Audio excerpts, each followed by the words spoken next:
In the process industries, all liquids and fluids pass through the pipes. So it has to measure the flow of liquids that pass through the pipe. So there are lots of different methods to measure the flow of fluids. Among them, we will learn about the Coriolis flow meter that measures the mass flow rate. In today's video, we will see what is the Coriolis flow meter, what is Coriolis effect, how does this Coriolis flow meter work. Friends, magnetic flow meter video link has been given in the descriptions. Then you will also watch that video. And till now you have not subscribed my channel, then please subscribe my channel. So let's now see about the Coriolis flow meter that measures the mass flow. The Coriolis flow meter is an instrument that measures the mass flow rate of the fluid passing through the tube. There are different types of mass flow meters available in the market, but the most common and popular is the Coriolis flow meter. So in this video we will discuss about the Coriolis flow meter. This Coriolis flow meter works on the Coriolis effect. So before understanding the construction of this Coriolis flow meter and its working, we must understand what is the Coriolis effect. So let's first we see what is the Coriolis effect. Coriolis flow meters are named after Gaspard Gostodi Coriolis, a French mathematician and engineer,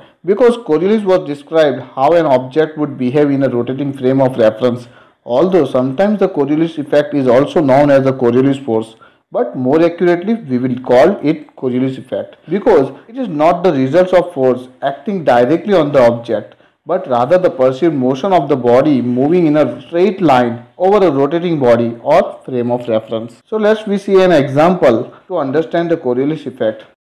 Let's assume merry-go-round is not rotating and the one person throw a ball from one side of the merry-go-round to the other person standing on the other side of the merry-go-round. So according to the Newton's first law of motion, the ball is going in the straight line and the person standing at the other end catch the ball. Now we assume that the merry-go-round is rotating at a high speed and the one person is standing in the center of the merry-go-round. If the person standing in the center throw the ball toward the other person standing on the other edge of the merry-go-round, so this time the other person standing on the edge will be unable to catch the ball because according to the rotating perspective, the ball forms a curved path. This time when the person standing in the center throw the ball still move in a straight line in an inertial frame. But as per the rotating perspective, the ball forms the curved path and this is called the Coriolis effect. Then it will appear in a curved form because the frame of the reference is moving under the ball. This is why the Coriolis force more properly called the Coriolis effect. In this case,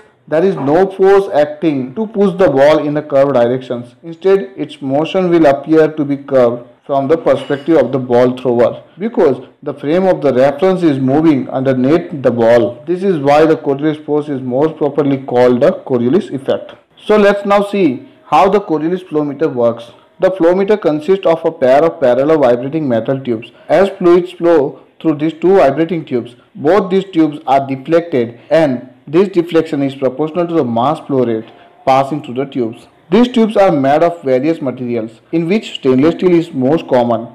The shapes of these tubes are vary in different flow meters, some of them being common shapes such as B-shaped, D-shaped, U-shaped, triangle-shaped, helix-shaped, and straight. The tubes are anchored at 2 points, inlet and outlet. An electromagnetic drive unit, also called drive coil, causes the tube to vibrate toward and away from each other at their natural resonant frequency. This drive coil is positioned midway between the two anchors. Magnet and coil assemblies are mounted as a sensor at the inlet and outlet of the both flow tubes, and this is called the peak of coil. As soon as the coil comes close to the magnetic field generated by the magnet, it generates a voltage in the form of sine wave in both coils, and these sine waves are the key to measure the mass flow rate. When the fluid is not passing through the tube, then also the drive coil will continuously vibrate the tube at its resonant frequency. Then this vibration in the tube is measured by the peak of sensors, and these peak of sensors converted this vibration into the sine wave form, and both sine waves are in the same phase.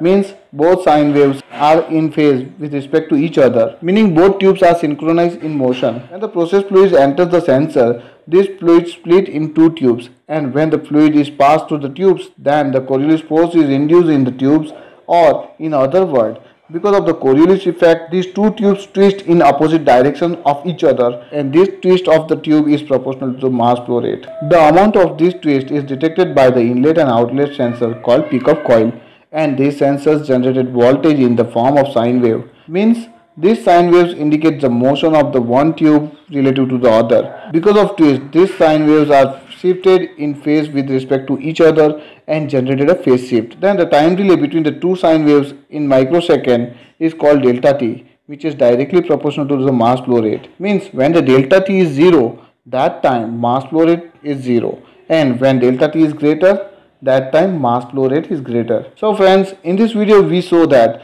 what is the Coriolis effect, construction of the Coriolis flow meter, and how Coriolis flow meter works. And in my upcoming part 2 video, you will see how the density is measured with Coriolis flow meter. Then you must watch that video and subscribe my channel. Thank you.